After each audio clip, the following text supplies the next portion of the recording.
There are places that do not appear on any map, though roads pass near them and rivers bend politely around their borders. They are not errors so much as omissions, as if the world itself chose to look away. I did not believe in such places until a voice found me in the static. At first, I thought it was just interference. The signal arrived just after midnight, thin as a filament and threaded through a frequency no one used anymore. I had been cataloging survey records from the northern counties, cross-referencing old railway charts against satellite composites, when the sound slipped between the low hum of my equipment and the ticking of the kitchen clock. It was not music, nor speech in any language I recognized, but a pattern 3 short pulses, a pause, then a wavering tone that held steady for exactly 7 seconds before dissolving back into static. I told myself it was atmospheric disturbance, a remnant transmission bouncing from somewhere distant, yet it returned the following night at precisely the same hour, and the night after that. On the 4th night, I began recording it, adjusting dials with a patience I reserved for misaligned borders and mislabeled elevations. When I ran the waveform through an analyzer, the pulses revealed coordinates embedded within the frequencies, not spoken, but implied through interval spacing. The numbers were precise to 6 decimal places. I have spent most of my life correcting the world's small inaccuracies. As a cartographer specializing in archival restoration, my work rarely required leaving my apartment. I mapped absence more often than presence towns erased by reservoir projects, forests cleared and replanted, roads rerouted until their original path survived only as faint scars visible from above. It was meticulous work, quiet and predictable. Yet the coordinates from the signal pointed to an area in the western foothills that was, according to every official dataset I possessed, unremarkable woodland bounded by state-managed land. There were topographical maps dating back a century, all consistent in their depiction of shallow ridges and intermittent streams. Nothing suggested anomaly. Nothing suggested silence. Still, the signal persisted. On the 7th night, beneath the wavering tone, I thought I detected something like breath and exhalation buried within static. I leaned closer to the receiver, aware of how absurd the gesture must have looked, as if proximity could clarify intention. The pulses sharpened briefly, and the wavering tone elongated by half a second.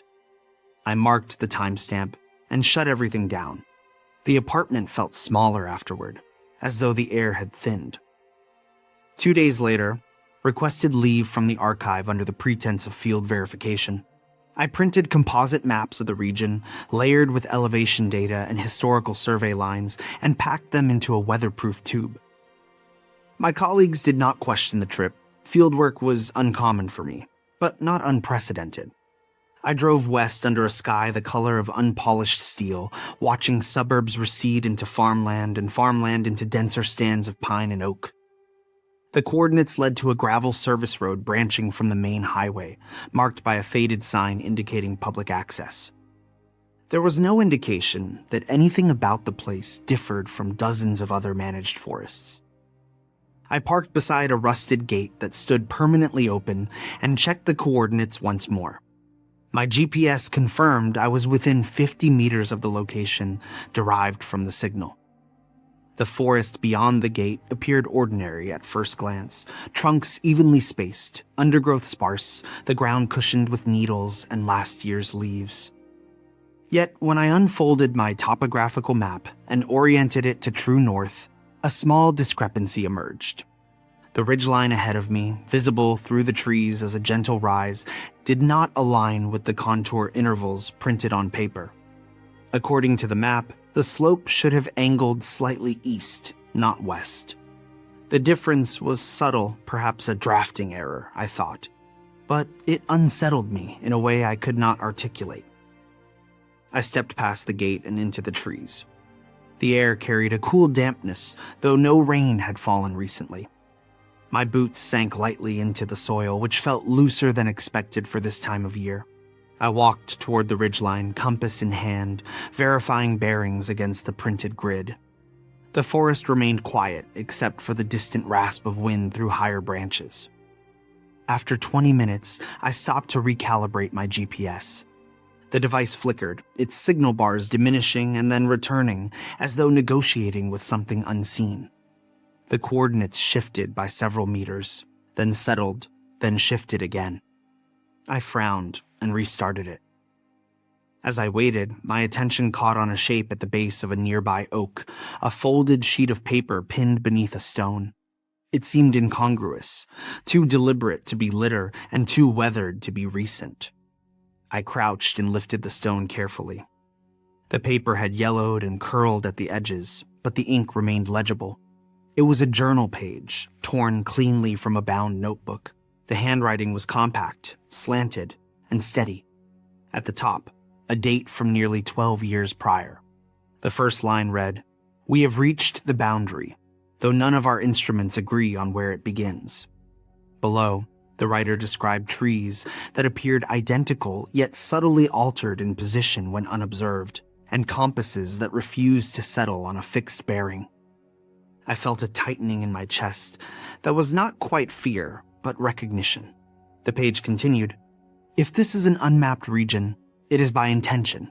The forest is not absent from charts due to oversight. It corrects itself." The final line trailed off mid-sentence. I looked around, half expecting to see remnants of a campsite or discarded equipment, but there was nothing beyond the patient arrangement of trunks and shadow. The ground bore no obvious tracks. I folded the page carefully and placed it in my jacket pocket. My training urged skepticism.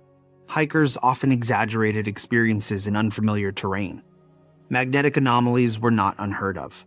Yet the precision of the coordinates embedded in the radio signal, and the fact that they led me here to a journal page echoing the signal's implications, felt less like coincidence and more like design. A whisper of fate, perhaps, drawing me into the mysteries of the unknown. Continuing uphill, I began marking my path with biodegradable tape, tying small strips at eye level along branches. It was a habit formed during survey verification never trust memory alone in dense woodland. After another 10 minutes, I reached the crest of the ridge. According to my map, a shallow stream should have cut across the northern slope. I descended carefully, scanning for the glint of water. Instead, I found a clearing no wider than a small house, ringed by young birch trees whose white bark contrasted sharply with the darker pines surrounding them. The clearing did not appear on any of my maps. I knelt and examined the soil. It was disturbed, as if something heavy had once rested there. Faint impressions suggested the outline of a rectangular structure long since removed. Near the center of the clearing lay a rusted tent stake and the collapsed frame of what might have been a lantern. I retrieved my GPS again. The screen displayed coordinates that did not match any point on the grid I carried. They were close, but offset each decimal, incrementally altered. When I attempted to manually input the original numbers from the radio signal, the device rejected them as invalid. A soft hiss emanated from the speaker, though I had not activated the radio function. The hiss resolved briefly into 3 short pulses. 3 short pulses. I turned slowly, scanning the tree line. The birches stood motionless. From my pocket, the journal page felt heavier than paper should. I unfolded it once more and read the final paragraph. We believed we had discovered a cartographic anomaly. It is not that. The forest withdraws from observation. It shifts when charted, as if the act of mapping compels it to move. If this page is found, it means we miscalculated the interval. There was no signature, only a small symbol drawn in the margin, a circle bisected by a vertical line, flanked by 2 smaller arcs. The same symbol, I realized with a slow chill, was etched faintly into the bark of one of the birches at the edge of the clearing. The carving was weathered, nearly grown over, but unmistakable. A rational explanation assembled itself in my thoughts. A previous research group, perhaps studying geomagnetic irregularities, had left markers and notes. The signal could be a remnant transmitter, still cycling through programmed coordinates. Yet, rational explanations did not account for the subtle dissonance in my internal sense of direction. When I turned toward where I believed the ridge lay, the slope seemed less defined than before. I glanced back to confirm the path marked with tape. For a moment, I saw nothing but uninterrupted trunks. Then, after stepping sideways, a flash of pale ribbon appeared several meters to the left of where I expected it. I walked toward it, counting paces. The tape was intact, tied exactly as I had left it. It was simply not where I had remembered. I stood very still, listening. The forest did not feel hostile. There was no overt threat in the arrangement of branches or the quality of light. Instead, there was a sensation of being accounted for, as though my presence had been noted and filed away. The air carried a faint scent of something mineral, almost metallic. I checked my watch. Only an hour had passed since I entered the gate, though the quality of light suggested late afternoon. My phone displayed the correct time, but no signal. I considered turning back, retracing my path to the service road, returning with better equipment and perhaps a colleague. That would have been sensible. Instead, I knelt beside the carved birch and traced the symbol lightly with my fingertip. The bark was cool and slightly damp. A low tremor passed through the ground, subtle enough that I might have mistaken it for distant thunder. Leaves rustled overhead, though the air at my level remained still. The GPS in my hand flickered again, its map view briefly dissolving into static before restoring itself with a slight rotation of the displayed terrain. The north arrow had shifted by a fraction of a degree. I inhaled slowly, steadying myself.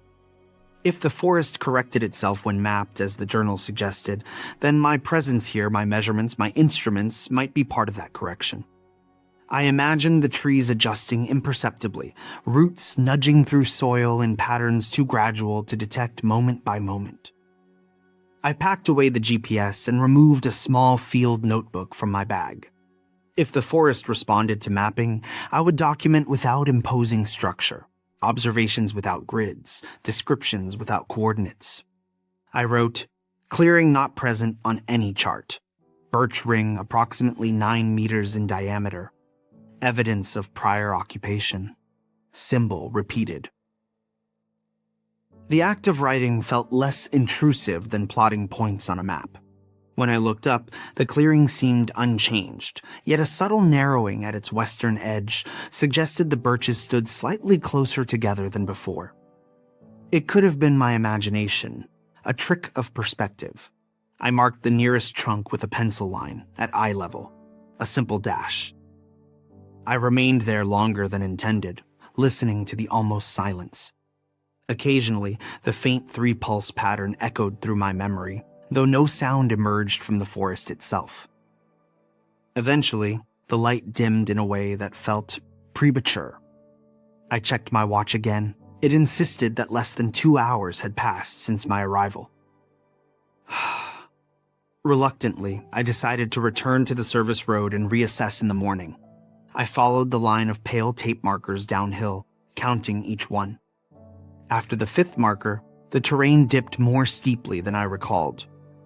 After the 8th, the ground leveled into a shallow basin that did not appear on my mental reconstruction of the path.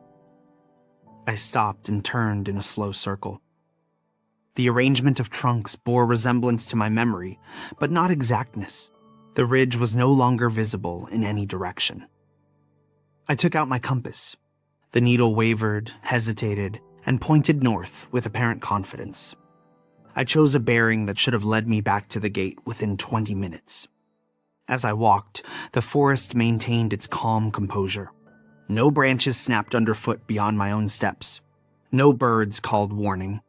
Yet the sense of being observed deepened, not in menace, but in attention. After what felt like half an hour, I emerged not at the gravel service road, but at the edge of the birch clearing once more. The pencil dash I had made on the trunk was gone, replaced by unmarked bark. The symbol remained. I stood at the clearing's threshold, breathing evenly. The forest had not trapped me violently. It had simply declined to release me along the path I had chosen.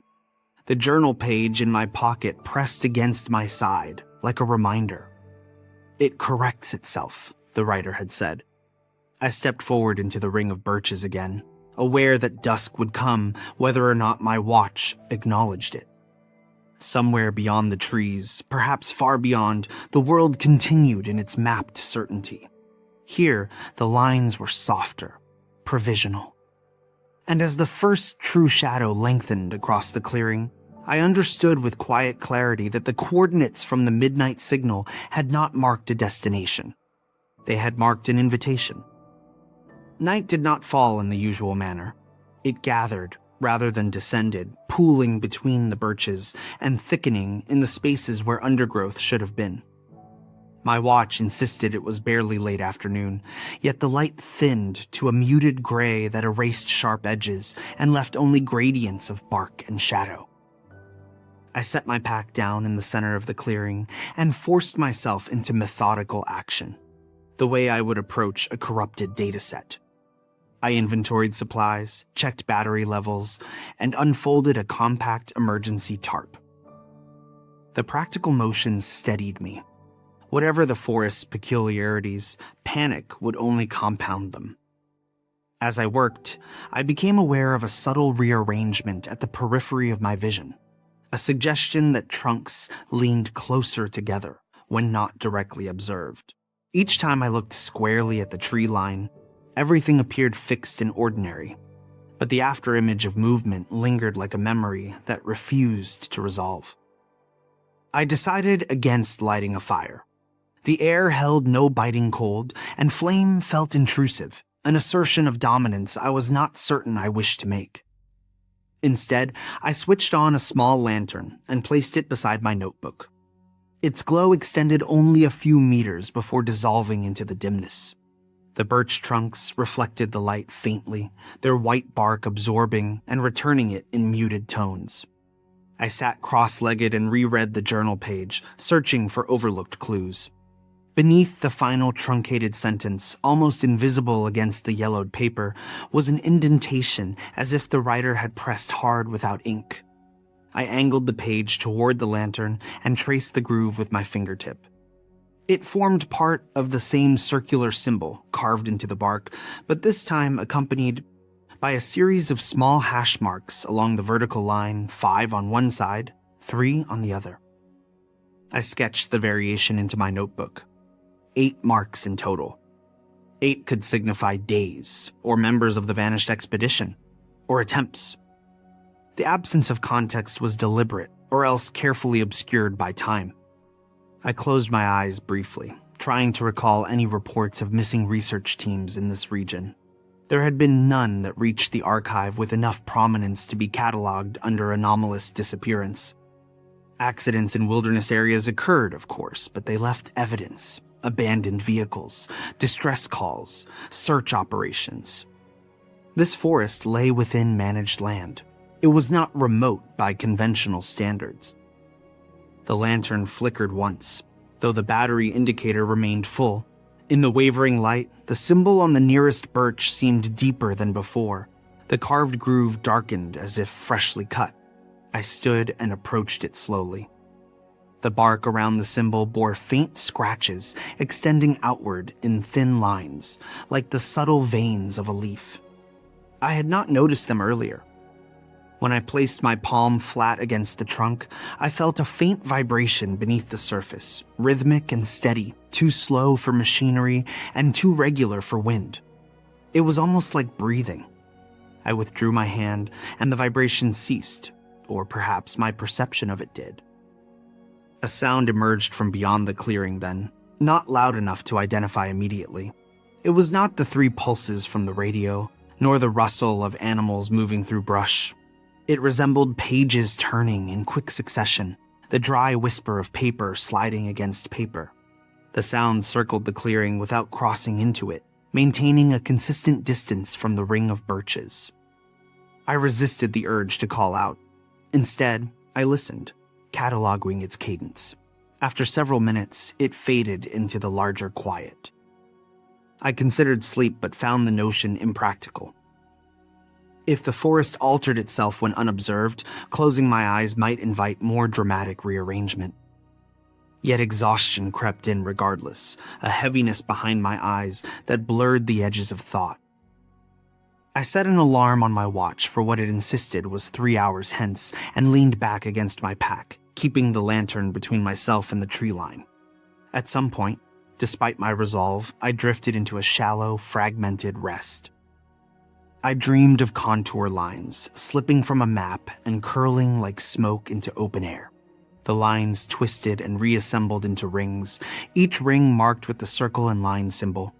When I reached to flatten them, they shifted beneath my touch, aligning themselves into a shape that resembled an ear pressed against the ground. A voice not heard, but felt count softly, 3 pulses, a pause, 7 seconds of tone.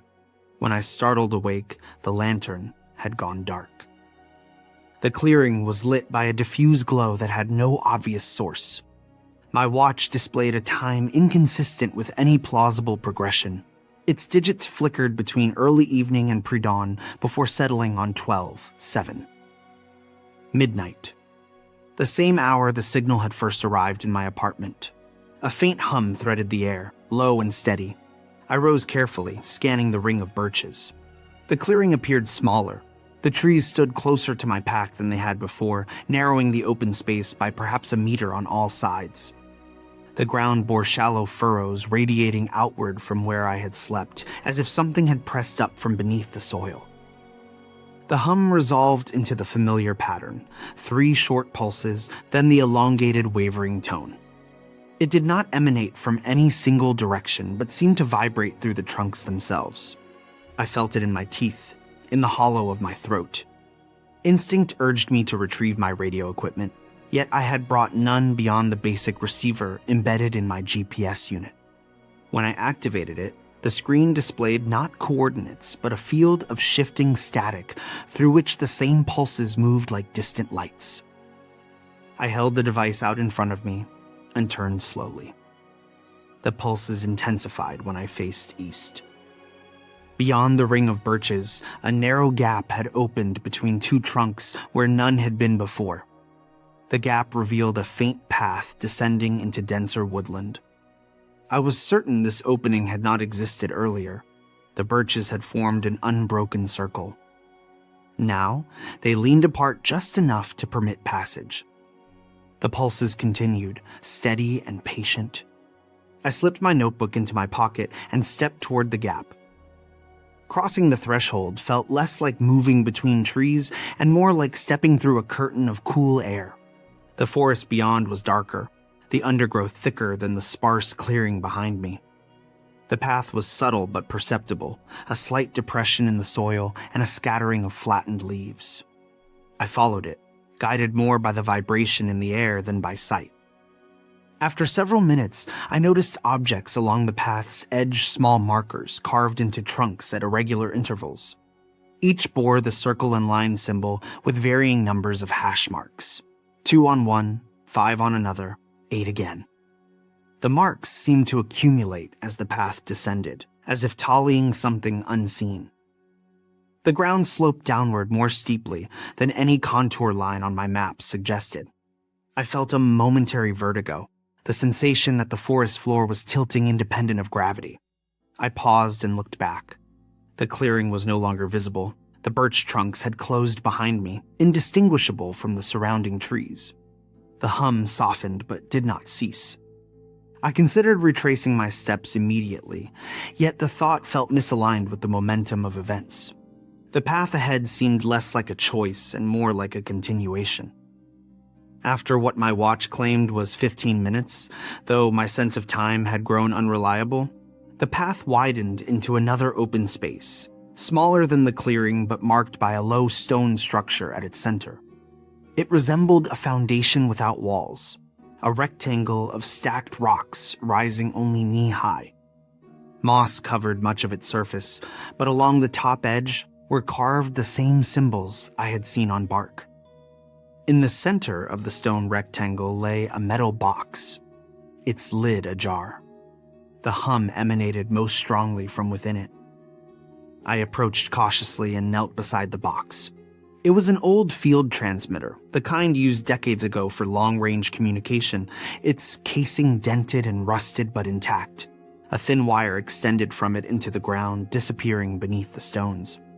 The device's power indicator glowed faintly, though no visible power source remained. I recognized the model from archival photographs. It had been discontinued years before the date on the journal page. The 3 pulses sounded again, now unmistakably originating from the transmitter. I reached toward the lid but hesitated. The journal page had mentioned miscalculating an interval. If the forest corrected itself when charted, what would it do when its apparent signal source was altered? I rested my hand lightly on the metal casing. It was cool, not warm as active machinery should be. The hum continued, steady and indifferent.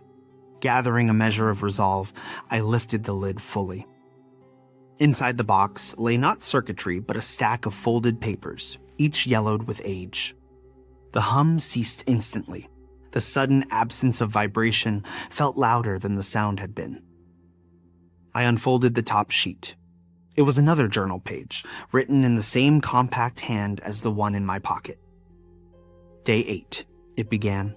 The signal is not ours. We believed we were broadcasting to mark our position, but the forest has been responding, not receiving. Each pulse aligns with the movement of trees along the perimeter. We are being repositioned. My breath slowed involuntarily as I read. The page continued. If the transmitter fails, the path will open. If it continues, we remain in rotation. A faint rustle sounded behind me. I turned slowly. At the edge of the small clearing, partially obscured by shadow, stood a figure I had not heard approach. It was not distinct enough to identify features. It seemed composed of the same muted tones as the surrounding trunks, a silhouette shaped like a person, yet lacking detail. It did not move. It simply occupied space. I blinked, and for a fraction of a second, the figure appeared doubled, as if misaligned with itself. Then it was singular again. I did not speak. The forest did not feel hostile, but neither did it feel neutral. It felt attentive. The figure inclined its head slightly, an almost imperceptible motion. My gaze dropped to the stone structure, to the wire disappearing into the soil. If the transmitter was not generating the signal but marking a rhythm the forest followed, then silencing it might disrupt that rhythm, or it might release whatever was held within its cycle. The journal page trembled faintly in my hand, though whether from my own pulse or from the ground beneath me, I could not tell. Slowly, deliberately, I removed the remaining papers from the box and set them aside.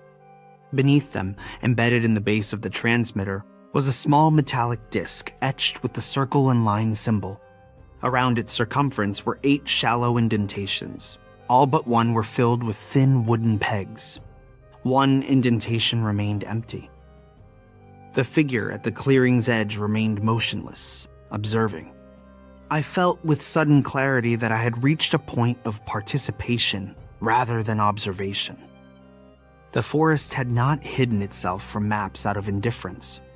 It had been waiting for a correction of its own. The empty indentation in the metallic disc seemed less like an omission and more like a space held in reserve. I crouched beside the transmitter, aware of the figure's steady presence at the clearing's edge, and examined the wooden pegs more closely. They were worn smooth, each carved with faint notches matching the hash marks I had seen on the trees. 5 on one, 3 on another, 8 in total when counted across the filled indentations. The missing peg corresponded to the 8th mark in the sequence described on the journal page, day 8. If the expedition had numbered themselves through these symbols, then one remained unaccounted for. Or perhaps one had been expected. The thought settled over me with a quiet inevitability that felt neither coercive nor accidental. I unfolded the remaining journal pages and skimmed them quickly, absorbing fragments rather than full narratives. Day 2, perimeter has shifted approximately 4 meters inward.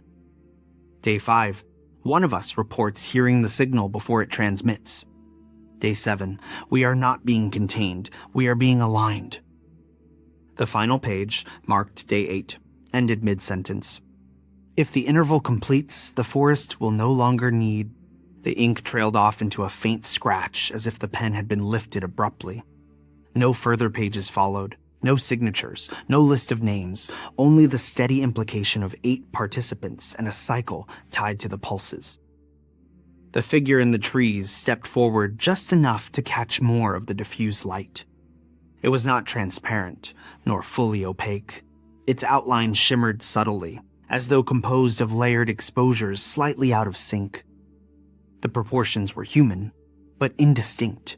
I could not discern clothing, facial features, or even the precise angle of its gaze. Yet I felt observed in a manner that was neither hostile nor welcoming. It was the way one might regard a final piece of a puzzle, not with urgency, but with anticipation. I looked down at my own hands, at the notebook still tucked into my jacket pocket, at the journal page from the birch clearing. I had arrived alone, drawn by a signal encoded in intervals. 8 indentations, 8 days, 8 positions in a perimeter that shifted when mapped. My profession had always been concerned with fixing boundaries, freezing landscapes into stable representations. If this forest withdrew when charted, then perhaps the expedition's error had been their insistence on measurement. They had tried to mark themselves against it. Perhaps the forest required not measurement, but participation. The hum did not resume after I opened the transmitter, yet a low vibration lingered in the soil beneath my boots. I pressed my palm against the ground and felt a faint, rhythmic throb like a distant engine idling beneath layers of earth. The metallic disc seemed to resonate faintly in response to my proximity. I hesitated only briefly before reaching into my pack for a small wooden pencil. With deliberate care, I snapped it into a short segment roughly the length of the existing pegs. Using my pocket knife, I shaved it smooth, shaping it to match the diameter of the empty indentation. The act was slow and almost ceremonial. Shavings fell onto the stone foundation and rested there like pale petals. When the peg was ready, I held it above the empty space. The figure in the trees did not move, but the air thickened perceptibly, as if waiting for a decision that had already been made. I placed the wooden peg into the indentation and pressed down until it seated firmly beside the others. For a moment, nothing happened. Then the vibration in the soil intensified, not violently but with steady amplification. The metallic disc rotated a fraction of a degree within its housing, aligning the circle and line symbol to face east. A low tone, longer and deeper than the previous 7-second wavering note, resonated outward through the clearing. The trees responded. Not with sudden motion, but with a gradual realignment that unfolded over several measured breaths. The trunks along the clearing's perimeter shifted inward by inches, roots flexing silently beneath the soil. Branches adjusted, overlapping in new configurations that altered the pattern of shadow across the ground. The figure at the edge of the clearing stepped backward and dissolved into the surrounding darkness, its outline fragmenting into vertical lines that merged seamlessly with bark and branch. I felt no surge of fear, only an acute awareness that a process long in motion had reached its completion. The transmitter box began to corrode before my eyes, metal flaking into reddish dust that drifted to the stones below. The wire embedded in the ground retracted slowly, like a root withdrawing into soil, until no trace remained. The stone foundation beneath my knees warmed slightly, then cooled. The journal pages in my hand fluttered as if stirred by a breeze, though the air was still. I watched as the ink on the final page deepened, the unfinished sentence extending by a few faint strokes to complete itself, to hide. The handwriting was identical to the earlier script, yet I had not moved the pen. I closed my eyes, not in resistance but in acknowledgement. The forest's earlier refusal to release me along my chosen path now felt less like entrapment and more like alignment. The clearing behind me, the birch ring, the shifting ridges, all had been part of a perimeter rotating around an incomplete sequence. 8 positions, 8 days, 8 observers who had mistaken themselves for surveyors rather than participants. When I opened my eyes, the small clearing around the stone foundation appeared subtly different. The trees stood farther apart, their trunks no longer pressing inward. A faint path extended eastward, visible in the undergrowth where none had been before. I rose slowly, brushing stone dust from my knees. My watch displayed 12:07, unchanged, yet the quality of light suggested early morning. A pale glow filtered through the canopy, illuminating the path with understated clarity. I gathered the journal pages and slipped them into my jacket, though part of me wondered whether they would remain once I left the forest's interior. As I stepped away from the stone foundation, I glanced back. The structure had already begun to sink into the soil, stones settling as if reclaimed by roots beneath. The path led upward this time, climbing gently rather than descending. I followed it without marking my route. There was no need for tape or compass. The forest felt less resistant, its subtle adjustments now occurring in harmony with my movement rather than in opposition. I passed trees bearing the circle and line symbol, but the hash marks beside them had faded, as if the tally had been erased. The vibration in the ground diminished gradually until it became indistinguishable from the natural tremor of wind moving through branches. After what might have been 20 minutes or 2 hours, I reached the edge of the birch clearing once more. The ring of white trunks stood intact, but the open space at their center had expanded to its original diameter. My pack remained where I had left it, undisturbed. The pencil dash I had drawn earlier was visible again on the nearest trunk, faint but present. I approached it and placed my hand beside the mark. The bark felt solid, inert. No vibration stirred beneath my palm. Beyond the birches, the ridge was clearly visible, sloping exactly as depicted on my topographical map. I retrieved the folded sheets from my map tube and spread them across the ground. The contour lines aligned perfectly with the terrain before me. The shallow stream indicated on the northern slope could be heard faintly in the distance, its flow steady and unremarkable. I activated my GPS. The original coordinates from the midnight signal now registered as a valid point, centered precisely on the clearing where I stood. A quiet understanding settled over me. The forest had not been absent from maps because it could not be charted. No, it had been absent because its cycle was incomplete. The signal had not called me to discover it, but to complete a sequence left unfinished. Whether the prior expedition had intended this outcome or merely stumbled into it, I could not know. Their pages bore no names. Perhaps they had become part of the perimeter they described, observers repositioned until their tally reached 7. Or perhaps they had simply left, unable to reconcile the forest's refusal to remain fixed.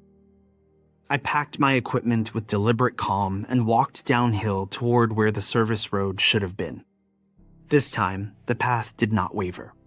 The gravel gate emerged exactly where expected, rusted and permanently open. My car sat undisturbed, a thin layer of pollen settling on its windshield. When I checked my watch once more, it displayed late afternoon, consistent with the angle of the sun. The missing hours or days left no measurable trace. Before leaving, I turned back toward the forest. From the roadside, it appeared entirely ordinary, a stretch of managed woodland indistinguishable from countless others across the region. Yet when I unfolded my map again, I noticed a subtle addition near the coordinates that had once been invalid.